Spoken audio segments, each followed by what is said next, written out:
La caja de cartón. Al elegir unos cuantos casos típicos que ilustren las notables facultades mentales de mi amigo Sherlock Holmes, he procurado, en la medida de lo posible, que ofrecieran el mínimo de sensacionalismo y a la vez una amplia muestra de su talento.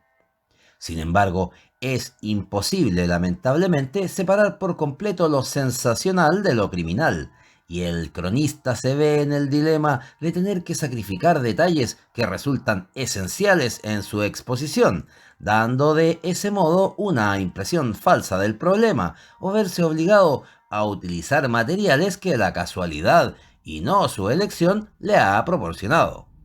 Tras este breve prefacio, pasaré a exponer mis notas acerca de lo que constituyó una cadena de acontecimientos extraños y particularmente terribles.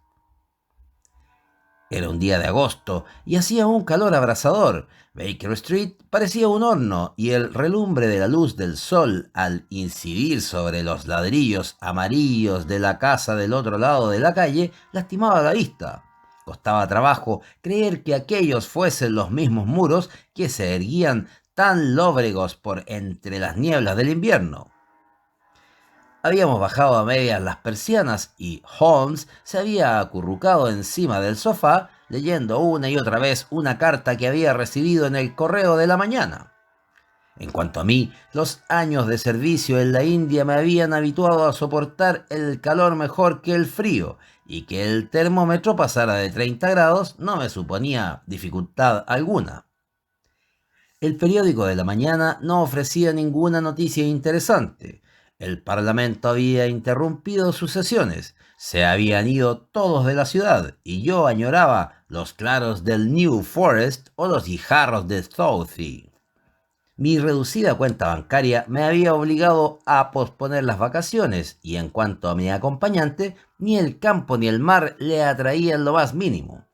Le encantaba permanecer en el mismo centro donde pululaban 5 millones de personas, extendiendo sus filamentos y pasando por entre ellas, receptivo al más pequeño rumor o sospecha de algún delito sin esclarecer. El aprecio de la naturaleza no se encontraba entre sus muchas dotes y solo cambiaba de parecer cuando, en lugar de centrarse en un malhechor de la capital, trataba de localizar a algún hermano suyo de provincias. Viendo que Holmes estaba demasiado abstraído para conversar, yo había echado a un lado el insulso periódico y, reclinándome en el sillón, me sumí en profundas meditaciones. De pronto, la voz de mi acompañante interrumpió el curso de mis pensamientos. Lleva usted razón, Watson. Parece una forma absurda de dirimir una disputa. De lo más absurda, exclamé, y de pronto comprendiendo que Holmes se había hecho eco del pensamiento más íntimo de mi alma, me incorporé del sillón y le miré perplejo. ¿Cómo es eso, Holmes? Grité. Supera todo cuanto pudiera haber imaginado. Él se rió de buena gana al observar mi perplejidad. Recuerde usted, me dijo, que hace algún tiempo, cuando le leí el pasaje de uno de los relatos de Poe en el que un minucioso razonador sigue los pensamientos no expresados de su compañero, usted se sintió inclinado a tratar el asunto como un mero tour de force del autor. Al advertirle que yo solía hacer eso constantemente, usted se mostró incrédulo. Oh, no, tal vez no llegara a expresarlo en palabras, mi querido Watson, pero lo hizo sin duda con las cejas, de modo que cuando le vi tirar el periódico al suelo y ponerse a pensar, me alegré mucho de tener la oportunidad de leerle el pensamiento y finalmente de poder interrumpirlo, demostrando así mi compenetración con usted. Aquello no me convenció del todo. En el ejemplo que usted me leyó, le dije, el razonador extrajo sus conclusiones basándose en la actuación del hombre al que observaba. Si mal no recuerdo, aquel hombre tropezó con un montón de piedras, miró hacia arriba a las estrellas, etc. Yo, en cambio, he estado sentado en mi sillón tranquilamente, por tanto, ¿qué pistas he podido darle?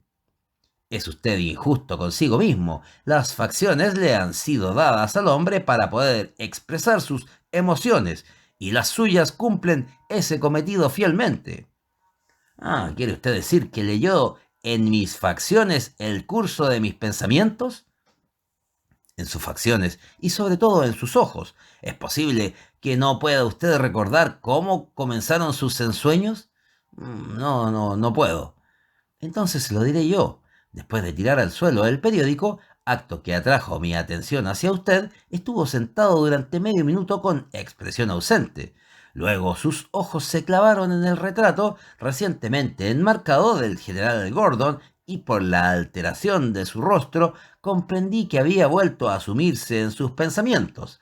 Mas eso no le condujo muy lejos. Sus ojos contemplaron fugazmente el retrato sin marco de Henry Ward Beecher, que estaba encima de sus libros. Entonces miró usted hacia arriba de la pared, y era obvio, desde luego, lo que eso significaba. Usted pensaba que si el retrato estuviera enmarcado, cubriría exactamente ese espacio desnudo de pared, y haría juego con el retrato de Gordon, que allí estaba. Oh, Holmes, me ha comprendido usted de las mil maravillas, exclamé yo. Hasta ahí era poco probable que me perdiera, pero ahora sus pensamientos volvieron a Vischer y usted le miró con severidad, como si estudiara el semblante del personaje. Entonces dejó usted de entornar los ojos, aunque sin dejar de mirar, y su rostro se quedó pensativo. ¿Está usted recordando los incidentes que jalonaron la carrera de Vischer? Me daba perfecta cuenta de que usted no podía hacer eso sin pensar en la misión que emprendió durante la Guerra Civil en favor del norte, pues recuerdo que expresó su ferviente indignación por la manera en que fue recibido por los más turbulentos compatriotas nuestros. Lo sintió usted tanto que yo sabía que le sería imposible pensar en Beecher sin acordarse también de eso. Cuando poco después vi que sus ojos se apartaron del retrato, sospeché que ahora volvía usted a pensar en la guerra civil, y cuando observé que apretaba usted los labios, que sus ojos echaban chispas y que apretaba los puños, tuve la seguridad de que, en efecto, estaba usted pensando en el heroísmo demostrado por ambos bandos en aquella batalla sin cuartel. Pero entonces de nuevo su rostro se puso más triste y dio usted muestras de desaprobación. Hizo usted hincapié en la tristeza, el horror y la inútil pérdida de vidas humanas. Acercó usted la mano sigilosamente a su vieja herida y una sonrisa tembló en sus labios, lo cual me indicó que el aspecto ridículo de este método de dirimir las cuestiones internacionales había afectado su mente. En ese mismo instante estuve de acuerdo con usted en que aquello era absurdo, y me alegró comprobar que todas mis deducciones habían sido correctas. Oh, sin lugar a dudas, dije yo, y ahora que me lo ha explicado usted, confieso seguir tan asombrado como antes. Fue un trabajo muy superficial, mi querido Watson, se lo aseguro. No me habría inmiscuido si usted no hubiese mostrado cierta incredulidad el otro día. Pero tengo ahora entre manos un pequeño problema que puede resultar más difícil de resolver que este insignificante intento mío de leer el pensamiento. ¿No ha visto usted en el periódico un breve suelto que alude al extraordinario contenido de un paquete enviado por correo a la señorita Cushing de Cross Street en Croydon? Oh, no vi nada.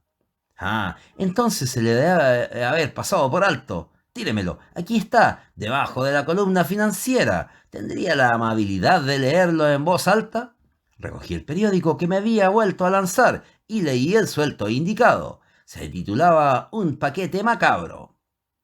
La señorita Susan Cushing, que vive en Cross Street, Croydon, ha sido víctima de lo que debe ser considerado como una broma particularmente repugnante, a no ser que se le atribuya al incidente un significado más siniestro. Ayer, a las 2 en punto de la tarde, el cartero le entregó un paquetito envuelto en papel de estraza.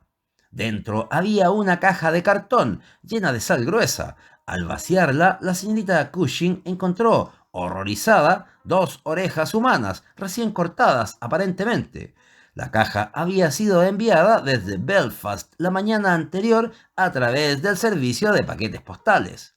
No hay ninguna indicación acerca del remitente, y el asunto resulta más misterioso todavía, ya que la señorita Cushing, que es soltera y tiene 50 años, ha llevado una vida de lo más retirada y tiene tan pocas amistades o corresponsales que es un raro acontecimiento para ella el recibir algo por correo. Hace unos años, sin embargo, cuando residía en Penn, alquiló unas habitaciones de su casa a 3 jóvenes estudiantes de medicina, de los cuales se vio obligada a deshacerse a causa de sus hábitos ruidosos y conducta irregular. La policía es de la opinión de que este ultraje a la señorita Cushing puede haber sido perpetrado por estos jóvenes, que le guardan rencor y esperaban asustarla enviándole estos restos mortales procedentes de las salas de disección. Prestaba cierta verosimilitud a esta teoría el hecho de que uno de estos estudiantes procedía de Irlanda del Norte y, según tenía entendido la señorita Cushing, del propio Belfast. Mientras tanto, se está investigando el asunto diligentemente y se ha encargado el caso al señor Lestrade, uno de los más perspicaces detectives de la policía. Dejemos ya este asunto del Daily Chronicle, dijo Holmes cuando yo acabé de leer. Hablemos ahora de nuestro amigo Lestrade. Esta mañana recibí una nota suya que dice: creo que este caso encaja muy bien en su especialidad. Tenemos muchas esperanzas de aclarar el asunto, pero topamos con la pequeña dificultad de no tener nada en qué basarnos. Hemos telegrafiado, por supuesto, a la oficina de correos de Belfast, pero aquel día fueron entregados una gran cantidad de paquetes y no hubo manera de identificar a este en particular o de acordarse del remitente. La caja de las de media libra de tabaco negro tampoco nos facilita nada la identificación. La hipótesis del estudiante de medicina sigue pareciéndome la más plausible, pero si usted dispusiera de unas cuantas horas libres, me alegraría mucho verlo por aquí. Estaré en casa todo el día o en la comisaría de policía. ¿Qué le parece, Watson? ¿Puede usted sobreponerse al calor y venirse conmigo a Croydon ante la remota posibilidad de un nuevo caso para sus anales? Estaba impaciente por hacer algo. Lo tendrá entonces. Llame a nuestro Botones y dígale que pida un coche. Volveré enseguida cuando me haya quitado el batín y llenado mi petaca. Mientras íbamos en el tren cayó un aguacero y por tanto en Croydon el calor era mucho menos sofocante que en la ciudad. Holmes había enviado un telegrama de modo que Lestrade, tan enjuto, tan atildado y tan husmeador como siempre, nos esperaba en la estación. Un paseo de 5 minutos nos condujo hasta Cross Street, donde residía la señorita Cushing. Era una calle muy larga, con casas de ladrillo de 2 pisos, limpias y bien cuidadas, con sus peldaños de piedra blanqueada y en las puertas pequeños grupos de mujeres con delantal cotillando. A medio camino Lestrade se detuvo y llamó a una de las puertas, que abrió una joven criada. La señorita Cushing estaba sentada en el salón al que nos hizo pasar. Era una mujer de rostro apacible, ojos grandes y dulces y pelo entrecano que se curvaba entre ambas sienes. Un recargado antimacasar, tapete que se pone en el respaldo de los sillones, yacía sobre su regazo, y junto a ella, encima de un taburete, había una cesta de sedas de colores. Esas cosas horribles están en la dependencia anexa, dijo ella cuando entró Lestrade. Me gustaría que se las llevara. Eso haré, señorita Cushing. Las guardé ahí hasta que mi amigo, el señor Holmes, las hubiera visto en su presencia. ¿Pero por qué en mi presencia, señor? Por si deseaba hacerle a usted alguna pregunta. ¿Para qué iba a hacerme preguntas si le digo que no sé nada en absoluto acerca del asunto? En efecto, señora, dijo Holmes con voz tranquilizadora, no tengo la menor duda de que ya le han molestado bastante acerca del asunto. Ya lo creo, señor. Soy una mujer discreta y llevo una vida retirada. Es algo nuevo para mí el ver mi nombre en los periódicos y a la policía en mi casa. No quiero tener aquí esas cosas, señor Lestrade. Si usted desea verlas, tiene que ir a la dependencia anexa. Era un pequeño cobertizo en el angosto jardín que se extendía por detrás de la casa. Lestrade entró en él y sacó una caja amarilla de cartón, un pedazo de papel de estraza y un cordel. Había un banco al final del sendero y nos sentamos allí mientras Holmes examinaba uno a uno los objetos que Lestrade le había entregado. El cordel es sumamente interesante, observó, poniéndolo a contraluz y oliéndolo. ¿Qué le parece Lestrade? Oh, que ha sido embreado. Exactamente, es un trozo de bramante embreado. Sin duda, habrá observado que la señorita Cushing ha cortado la cuerda con unas tijeras, como puede conjeturarse por sus dos extremos deshilachados. Eso es importante. No veo su importancia, dijo Lestrade. La importancia radica en el hecho de que el nudo lo ha dejado intacto y que se trata de un nudo de un tipo especial. Oh, sí, está hecho muy hábilmente, ya me había dado cuenta de eso, dijo Lestrade con suficiencia. Dejemos ya el cordel entonces, dijo Holmes sonriendo, y pasemos a la envoltura de la caja. Papel de estraza, con un inconfundible olor a café.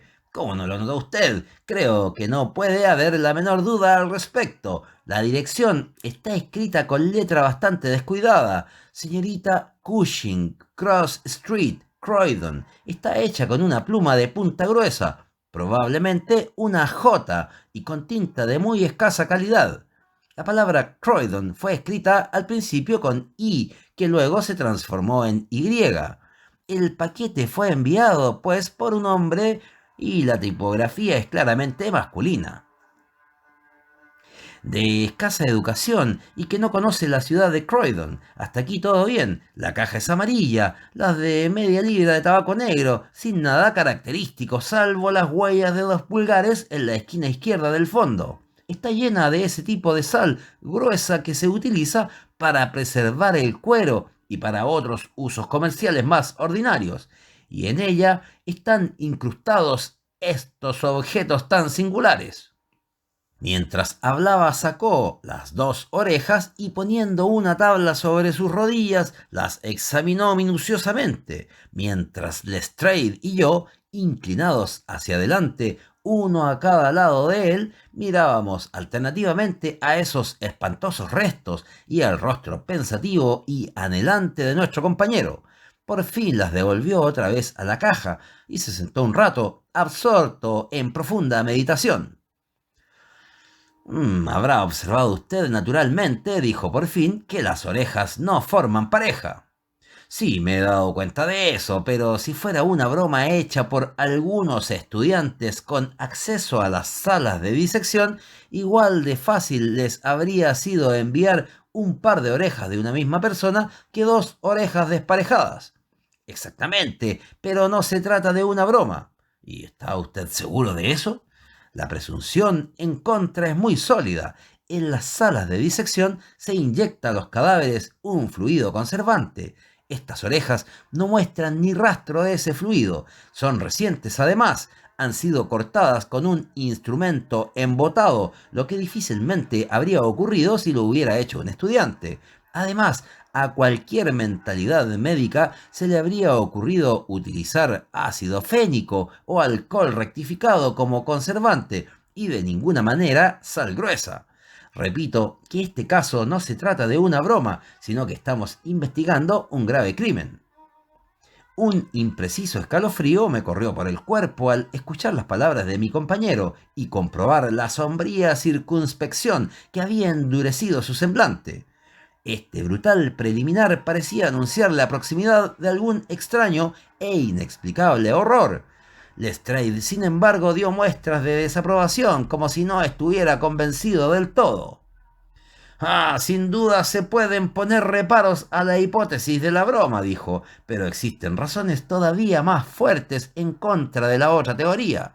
Sabemos que esta mujer ha llevado una vida discreta y respetable en Peng y aquí durante los últimos 20 años.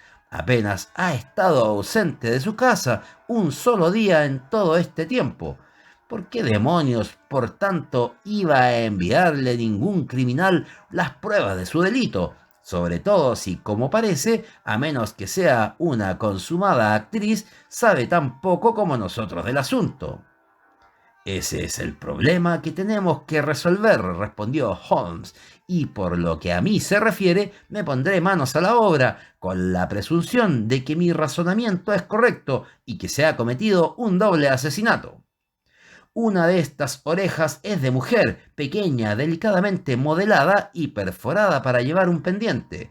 La otra es de hombre, bronceada, amarillenta y perforada también para llevar un pendiente.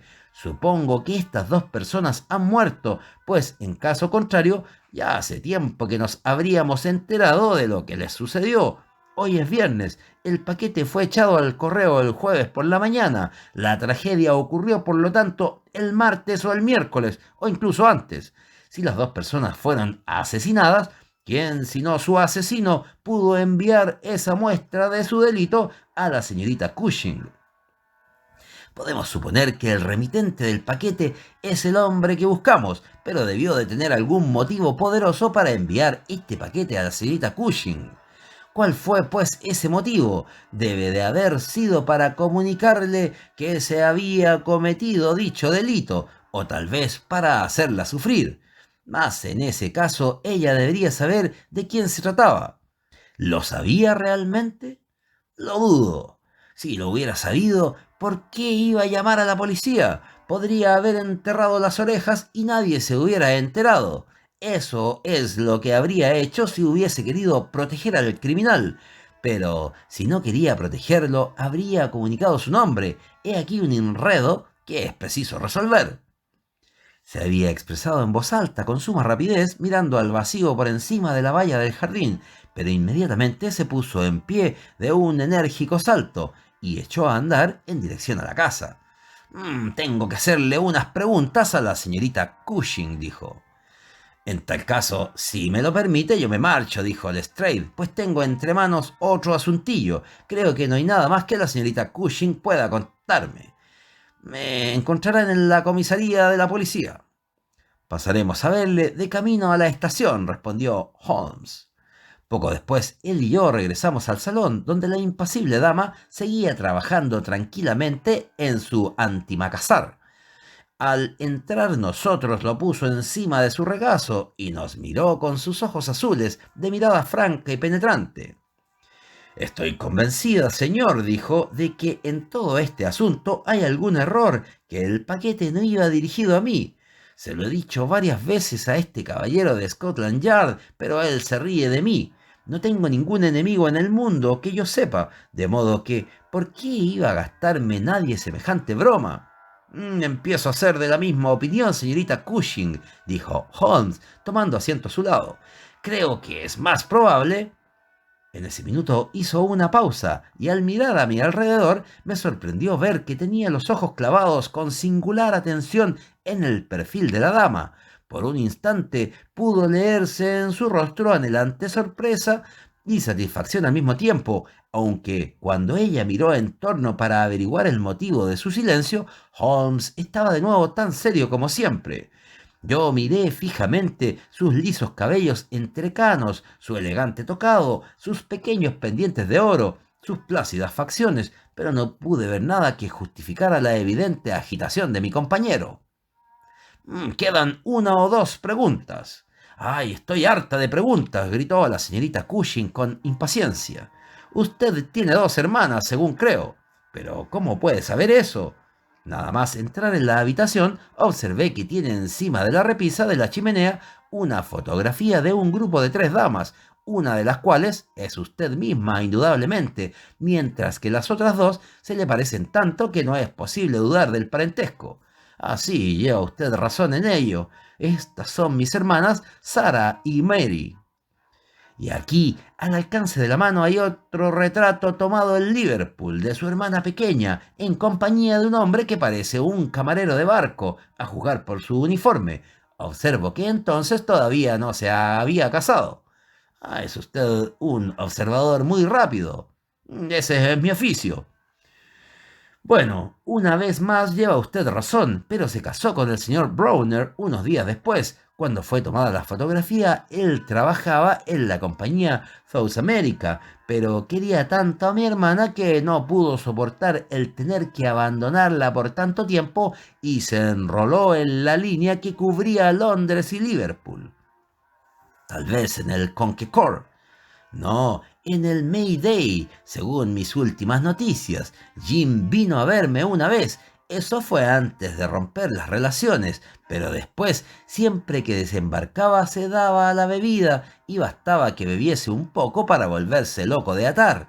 Ay, aciago día aquel en que volvió a tomar una copa. En primer lugar se olvidó de mí, luego se peleó con Sara, y ahora que Mary ha dejado de escribirnos, no sabemos cómo les van las cosas. Era evidente que la señorita Cushing había tocado un tema que le afectaba profundamente.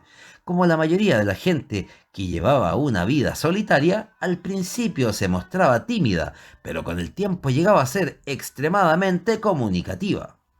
Nos contó muchos detalles de su cuñado, el camarero de barco, y luego desviándose hacia el tema de sus antiguos huéspedes, los estudiantes de medicina, nos hizo un extenso relato de sus fechorías y nos dio sus nombres y apellidos, así como los hospitales en donde trabajaban. Holmes escuchó con atención, terciando de vez en cuando con alguna pregunta. Con respecto a su segunda hermana, Sara, dijo él, me sorprende que siendo las dos solteras no vivan juntas. Ay, si usted conociera el mal genio de Sara, dejaría de sorprenderse. Lo intenté cuando vine a Croydon y vivimos juntas hasta hace 2 meses en que tuvimos que separarnos. No quiero decir nada en contra de mi propia hermana, pero lo cierto es que Sara siempre ha sido una entrometida y muy difícil de complacer. Dice usted que ella se peleó con sus parientes de Liverpool. Sí, aunque hubo un tiempo en que fueron los mejores amigos, con decirle que se fue a vivir allí para estar cerca de ellos, y ahora, cuando habla de Jim Browner, no encuentra palabras lo bastante duras. Los últimos 6 meses que pasó allí no hablaba de otra cosa que de lo mucho que él bebía y de sus modales.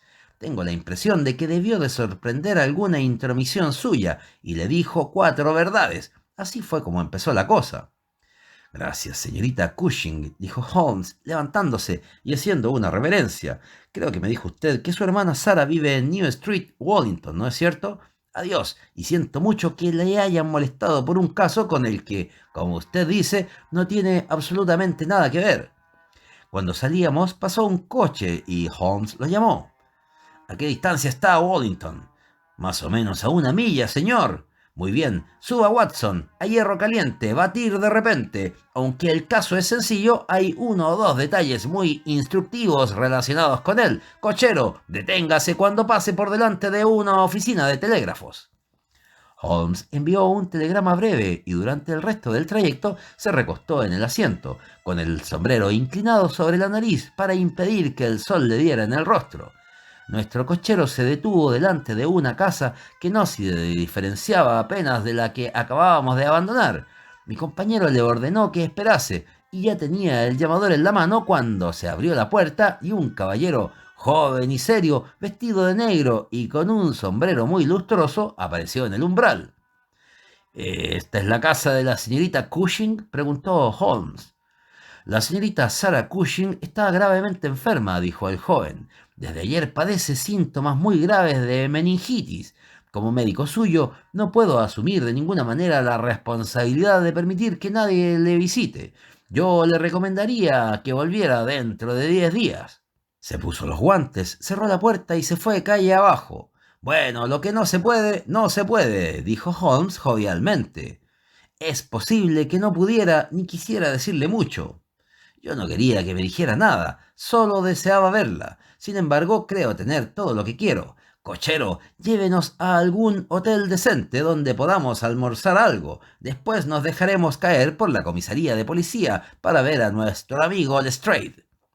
Tomamos una agradable comida juntos, durante la cual Holmes no habló más que de violines, refiriéndome con gran júbilo cómo había comprado su propio Stradivarius, que valía por lo menos 500 guineas, a un chamarilero judío de Tottenham Court Road por 55 chelines. Eso le llevó a Paganini y durante una hora estuvimos delante de una botella de claret, mientras él me contaba anécdotas y más anécdotas de aquel hombre extraordinario. Cuando llegamos a la comisaría, la tarde estaba ya muy avanzada y la deslumbradora y cálida luz se había atenuado hasta convertirse en un suave resplandor. Lestrade nos esperaba en la puerta. «Hay un telegrama para usted, señor Holmes», dijo. «Ajá, ahí está la respuesta». Abrió el telegrama, le echó un vistazo y estrujándolo se lo metió en el bolsillo. «Todo va muy bien», dijo. «¿Ha descubierto usted algo?» «Lo he descubierto todo». «¿Cómo?» Lestrade le miró asombrado. «¿Está usted bromeando?»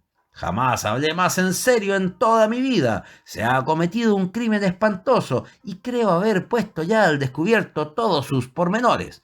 «¿Y el criminal?» Holmes garabateó unas cuantas palabras en el reverso de una de sus tarjetas de visita y se la arrojó a Lestrade. «Ahí tiene su nombre», dijo. «No podrá arrestarlo hasta mañana por la noche, como muy pronto. Preferiría que no mencionara usted mi nombre en relación con el caso, ya que deseo que no me asocien más que con aquellos crímenes cuya solución presenta alguna dificultad. Vamos, Watson». Se fueron a grandes zancadas hacia la estación, dejando a Lestrade mirando todavía con cara satisfecha la tarjeta que Holmes le había arrojado. «Este es un caso», dijo Sherlock Holmes esa noche mientras charlábamos y nos fumábamos sendos cigarros en nuestras habitaciones de Baker Street, «en el que, como en las investigaciones que usted ha descrito bajo los títulos Un estudio en escarlata y El signo de los cuatro, nos hemos visto obligados a razonar al revés de los efectos a las causas. Le he escrito a Lestrade pidiéndole que nos proporcione los detalles que aún nos faltan, los cuales solo conseguirá cuando haya puesto a buen recaudo a su hombre. Sin temor a equivocarse, se puede confiar en él, pues aún careciendo por completo de raciocinio, en cuanto comprende qué es lo que tiene que hacer, es tan tenaz como un bulldog, y esta tenacidad es realmente lo que le ha hecho ascender dentro de Scotland Yard». «¿Entonces el caso no está concluido todavía?», pregunté. «En sus puntos fundamentales lo está realmente. Sabemos quién es el autor del repugnante asunto, aunque una de las víctimas se nos escape todavía.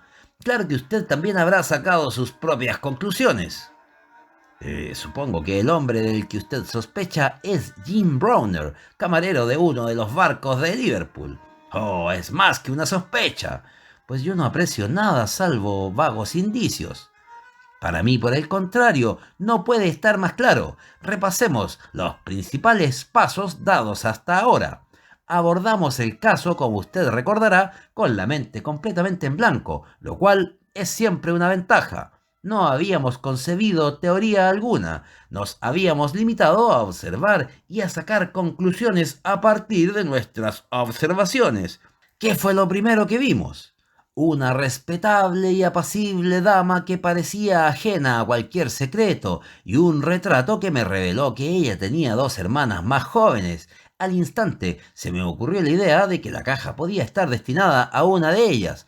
Deseché la idea hasta poder refutarla o confirmarla sin prisas. Luego fuimos al jardín, como usted recordará, y vimos el extraño contenido de la cajita amarilla.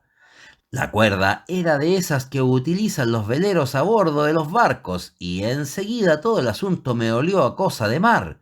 Cuando observé que el nudo era de un tipo muy frecuente entre los marineros, que el paquete había sido enviado desde un puerto y que la oreja del varón estaba perforada para llevar un pendiente, lo cual es mucho más corriente entre gente de mar que de tierra firme, tuve la certeza de que íbamos a encontrar a todos los actores de esta tragedia entre la marinería. Cuando me puse a examinar la dirección del paquete, observé que iba dirigido a la señorita S. Cushing. Ahora bien, la hermana mayor se llamaba también, por supuesto, señorita Cushing, y aunque su inicial era asimismo una S, lo mismo podía pertenecer a cualquiera de las otras. En tal caso, deberíamos haber comenzado nuestra investigación partiendo de una base completamente nueva. Por consiguiente, entré en la casa con la intención de aclarar este punto. Estaba a punto de asegurar a la señorita Cushing mi convencimiento de que se había cometido una equivocación cuando, como usted recordará, me paré en seco. La verdad es que acababa de ver algo que me llenó de sorpresa y que a la vez limitaba enormemente el campo de nuestra pesquisa.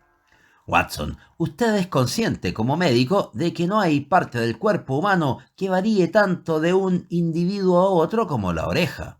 Cada oreja es, por regla general, completamente inconfundible y difiere de todas las demás. En el Anthropological Journal del año pasado encontrará usted 2 breves monografías sobre el tema, escritas por mí. Por consiguiente, yo había examinado las orejas de la caja con ojos de experto y me había fijado con detenimiento en sus peculiaridades anatómicas. Imagine, pues, mi sorpresa cuando al mirar a la señorita Cushing me di cuenta de que su oreja se correspondía exactamente con el apéndice de mujer que yo acababa de inspeccionar. No podía tratarse de una coincidencia. Presentaba el mismo acortamiento del pabellón, la misma curva amplia del lóbulo superior, la misma circunvolución del cartílago interno. Era, en esencia, la misma oreja. Desde luego, comprendí inmediatamente la enorme importancia de aquella observación. Era evidente que la víctima tenía algún parentesco con ella, probablemente muy cercano. Empecé a hablarle de su familia y, como usted recordará, enseguida nos proporcionó algunos detalles sumamente valiosos. En primer lugar, su hermana se llamaba Sara y hasta hace muy poco tiempo su dirección era la misma, de modo que era bastante evidente que se había producido un error y podía figurarse uno a quién iba dirigido en realidad el paquete. Luego tuvimos noticias de ese camarero, casado con la tercera hermana, y nos enteramos de que en un tiempo tuvo tal intimidad con la señorita Sara que ésta se trasladó a Liverpool para estar cerca de los Browner, aunque una posterior pelea los había separado.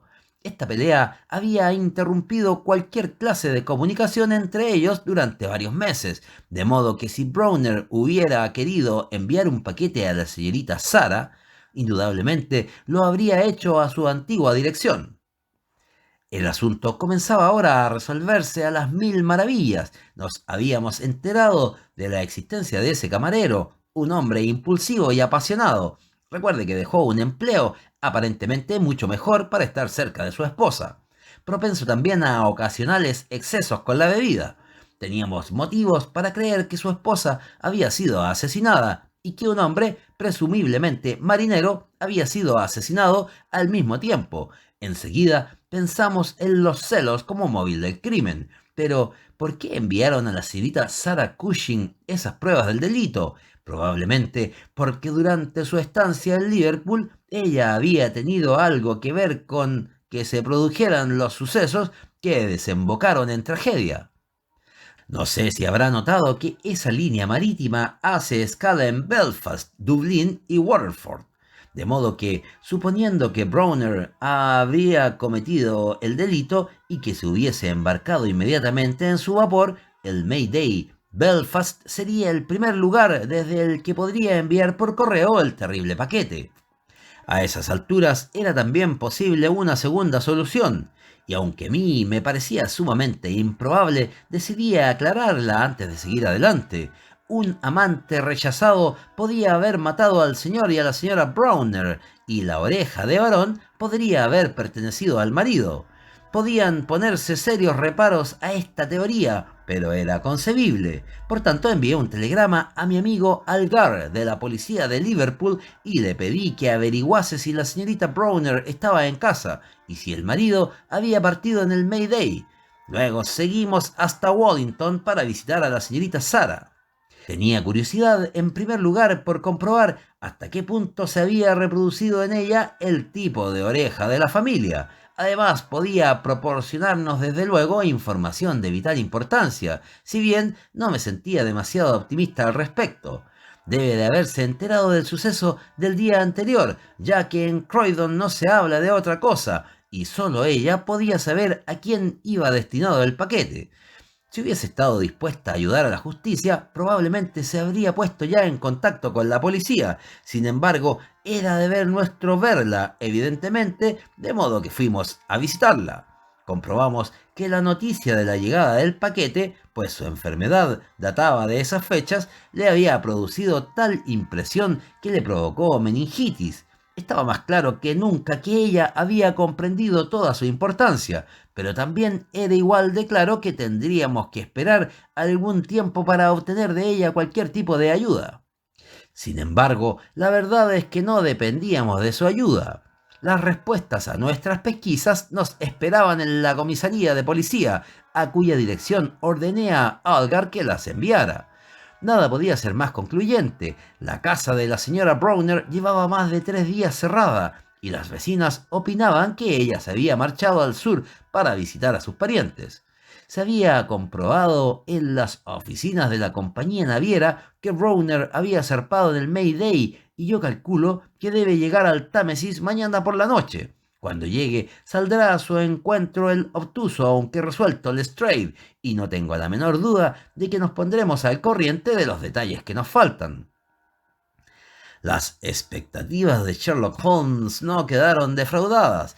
2 días más tarde recibió un sobre voluminoso que contenía un mensaje breve del detective y un documento escrito a máquina que ocupaba varias páginas de papel de oficio.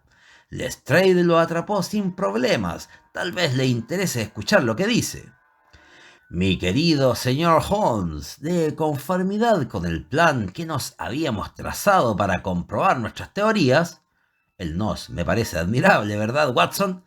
Bueno, fui al muelle Albert ayer a las 6 de la mañana y subí a bordo del Mayday, que pertenece a la Liverpool Dublin y London Stamp Packet Company.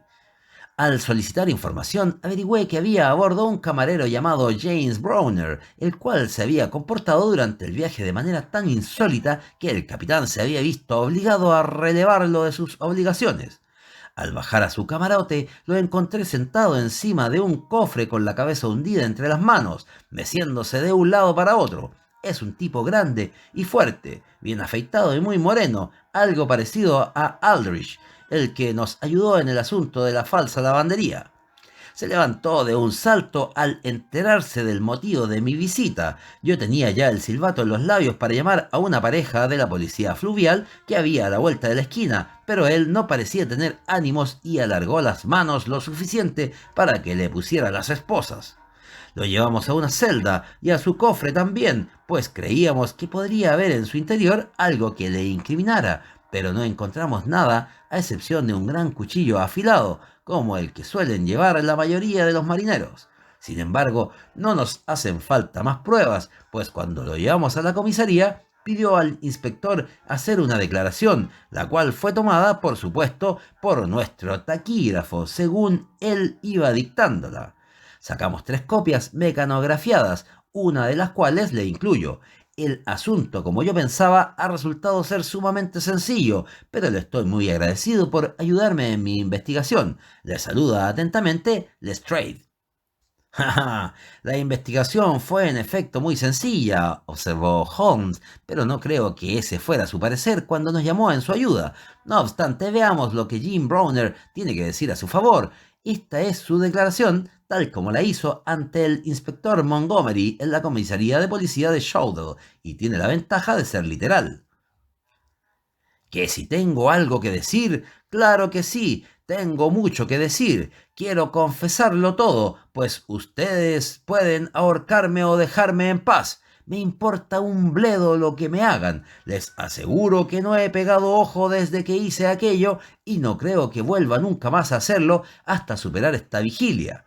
A veces veo el rostro de él, pero sobre todo el de ella. Siempre tengo ante mí uno u otro. Él me mira con severidad y odio, y por el contrario, ella tiene en el rostro una expresión como de sorpresa.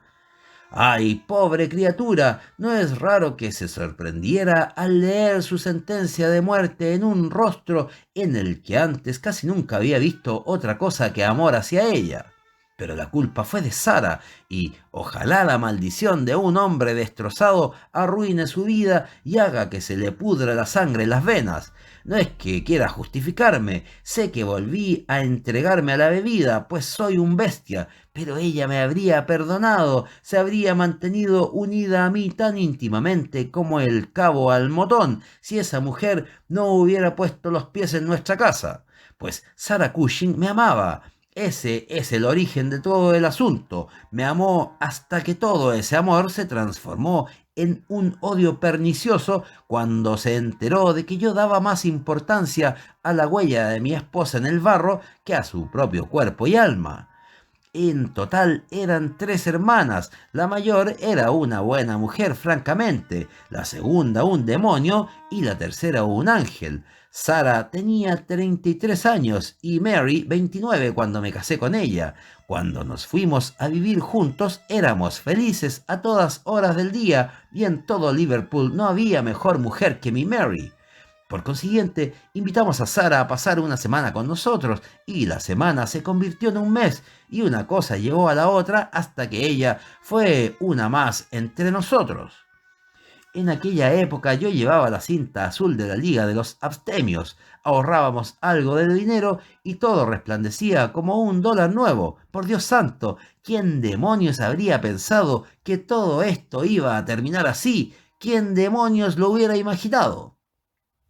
Con frecuencia solía volver a la casa los fines de semana y a veces, si el barco se retrasaba a causa del cargamento, pasaba allí toda una semana. De esta manera tuve ocasión de tratar bastante a mi cuñada Sara.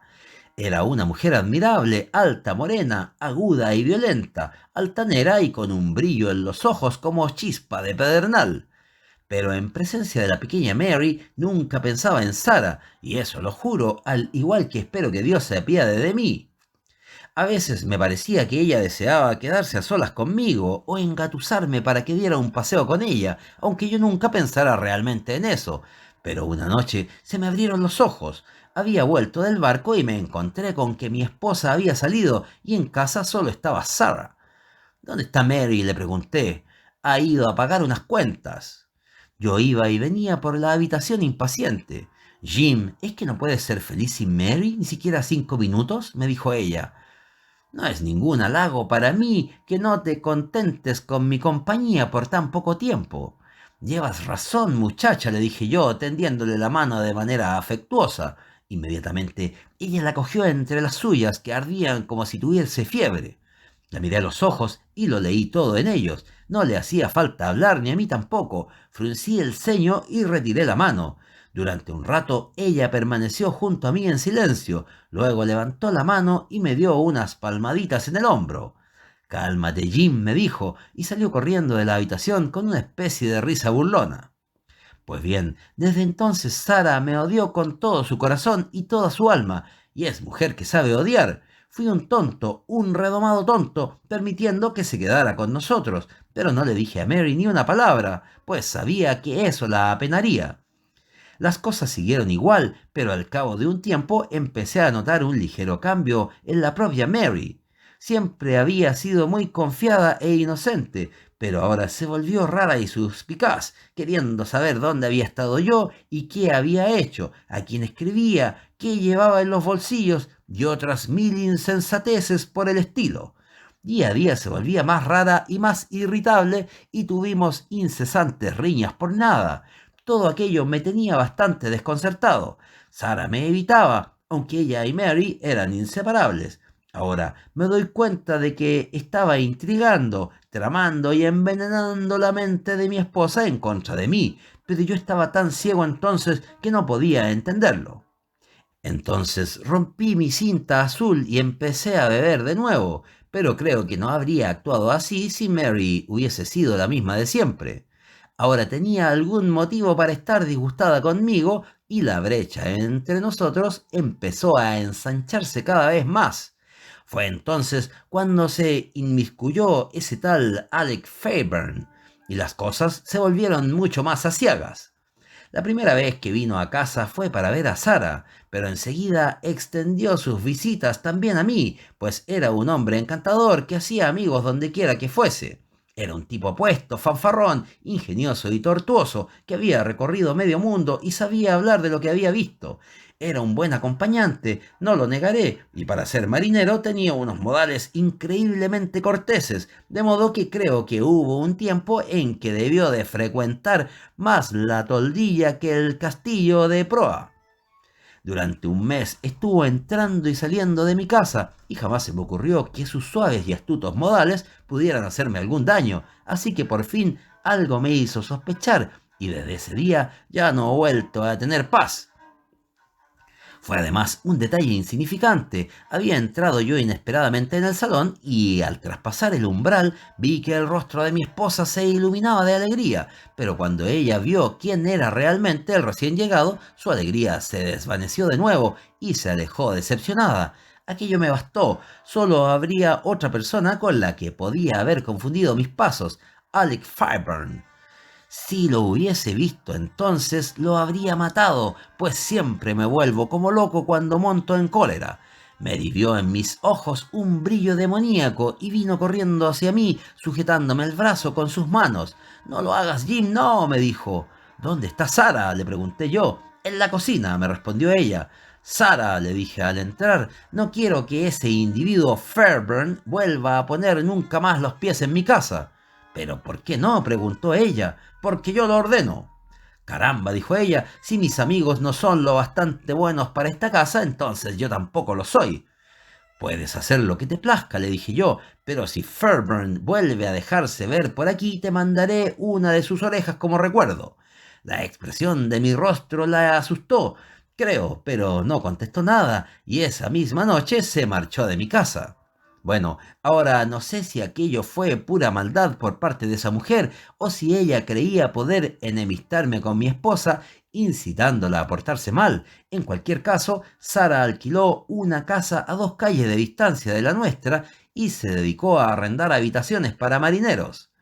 Fairburn solía alojarse allí y Mary solía ir a tomar el té con su hermana y con él. Ignoro con qué frecuencia, pero un día la seguí y al irrumpir en la casa, Fairburn huyó, saltando por encima de la tapia del jardín trasero como el cobarde canalla que era.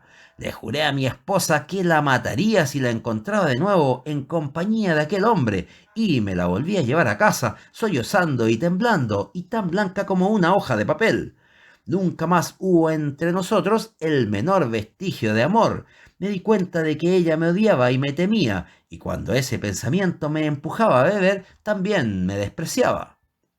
Sara comprobó que no podía ganarse la vida en Liverpool, así que volvió, según tengo entendido, a vivir con su hermana en Croydon, y en mi casa las cosas continuaron más o menos como siempre, y así hasta la semana pasada, con todas sus amarguras y perdición.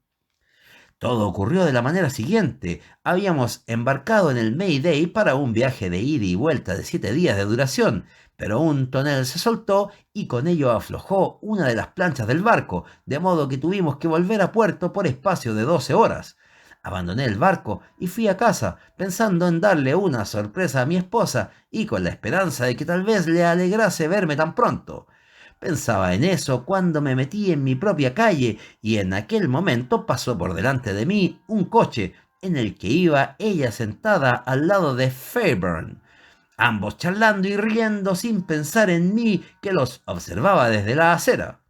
Les aseguro, puedo darles mi palabra, que desde ese mismo momento dejé de ser dueño de mi destino, y al recordarlo todo me parece un vago sueño. Últimamente había estado viviendo mucho, y eso, unido a lo anterior, me volvió completamente loco. Ahora siento dentro de mi cabeza una especie de zumbido, como unos martillazos de estibador, pero aquella mañana me pareció tener en los oídos todo el estruendo y borboteo de las cataratas del Niágara. Pues bien, puse pies en polvorosa y corrí detrás del coche. Llevaba en la mano un pesado bastón de roble, y les aseguro que desde el primer momento estaba hecho una furia, aunque según corría también, se despertó en mí la astucia y me rezagué un poco para observarlo sin ser visto. Enseguida se detuvieron en una estación de ferrocarril. Había una multitud de gente alrededor del despacho de billetes, de modo que me acerqué bastante a ellos sin que me vieran. Sacaron billetes para New Brighton. Yo hice otro tanto, pero subí 3 vagones más atrás que ellos. Cuando llegamos, dieron una vuelta por el paseo y los seguí sin acercarme nunca a ellos más de 100 yardas. Por fin les vi alquilar un bote para dar un paseo, pues hacía mucho calor y pensaron sin duda que estarían más frescos en el agua. Eso fue como ponerse en mis manos. Había un poco de niebla y no se podía ver más allá de unos centenares de yardas. Alquilé un bote y salí tras ellos. Podía ver el contorno borroso de su embarcación, pero iban casi tan rápido como yo, y cuando les di alcance estaban ya a más de 1 milla de la costa. La neblina era como un velo y en su interior estábamos nosotros tres. Dios mío, ¿cómo podré olvidar sus rostros cuando vieron quién iba en el bote que se les aproximaba? Ella se puso a dar voces, él juró como un loco y me hurgoneó con un remo, pues debió ver en mis ojos una amenaza de muerte. Lo esquivé y le devolví el golpe con mi bastón que le aplastó la cabeza como si fuera un huevo. A ella posiblemente le habría perdonado la vida a pesar de toda mi rabia, pero le echó los brazos al cuello y se puso a gritar llamándole Alec. Golpeé de nuevo y ella quedó tendida junto a él. Me sentía como una fiera salvaje que ha saboreado la sangre. Si Sara hubiera estado allí, juro por Dios que habría corrido la misma suerte. Saqué mi cuchillo y bueno, caramba, ya he dicho bastante. Sentí una especie de júbilo salvaje pensando en lo que sentiría Sara ante tales muestras de lo que su intromisión había ocasionado. Luego até los cadáveres al bote, rompí una tabla del fondo y me quedé a su lado hasta que se hundieron.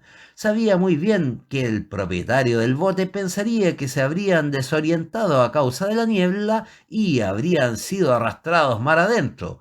Me aseé, regresé a tierra y me incorporé a mi barco sin que nadie sospechara lo que había pasado. Esa noche envolví el paquete para Sarah Cushing y al día siguiente lo envié desde Belfast. Ahí tienen ustedes toda la verdad del caso. Podrán ahorcarme o hacer conmigo lo que quieran, mas no podrán castigarme más de lo que ya lo he sido. No puedo cerrar los ojos sin que vea aquellos dos rostros mirándome fijamente, igual que me miraron cuando mi bote se abrió paso entre la neblina.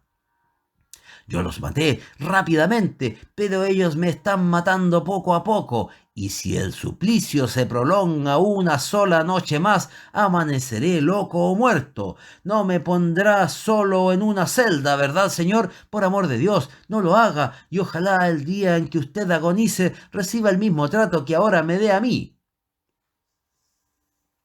¿Qué sentido tiene todo esto, Watson?, dijo Holmes solemnemente mientras dejaba a un lado el documento.